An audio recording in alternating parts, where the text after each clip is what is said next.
Magandang araw mga katuto, ito nga pala ang inyong Ginoo. Ating pag-aaralan sa araw nito ang tungkol sa kaligirang pangkasaysayan ng Florante at Laura at ang apat na himagsik ni Francisco Balagtas Baltasar. Tara, tunghayin natin ang kaligirang ito.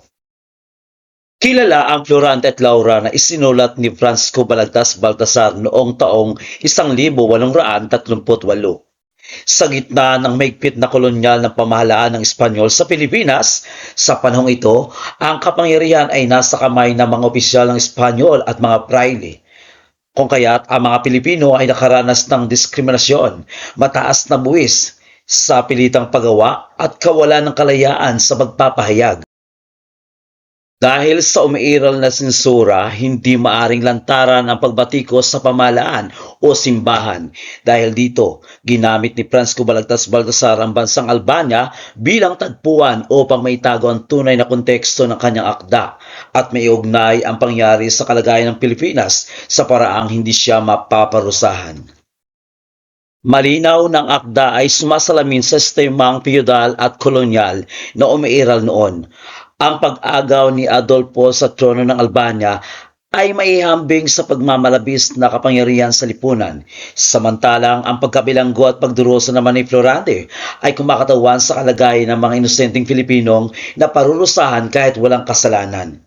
Ipinapakita rito sa akda ang matinding tunggalian ng mabuti at masama na sumisimbolo sa laban ng katarungan laban sa katiwalian. Makikita rin ang apat himagsik sa kabuuan ng akda. Una, ang himagsik laban sa malupit na tiwaling pamahalaan. Ikalawa, laban sa mapang-abusong kapangyarihang panrelihiyon. Ikatlo, laban sa masamang kaugalian at maling pagpapahalaga sa lipunan tulad ng inggit at kasakiman. At ang huli, ikaapat, laban sa personal na pang-aapi, kawalan ng katarungan. Ang mga himagsik na ito ay hindi tahasang revolusyon kundi mga panawagan sa pagbabago ng sistema ng pamunulat sa kamalayan ng mamamayan. Dagdag pa rito, mahalaga ang Florante at Laura sa paghubog ng kamalayang makabayan bago pa man sumiklab ang mga kilusang reformista at revolusyonaryo sa huling bahagi ng ika-19 na siglo.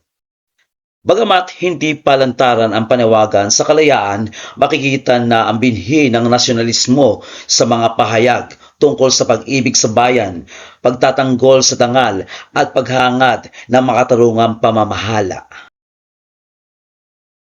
Ang akda ay naging bahagi ng pag-aaral ng maraming Pilipino at nagsilbing inspirasyon sa susunod na manunulat at bayani.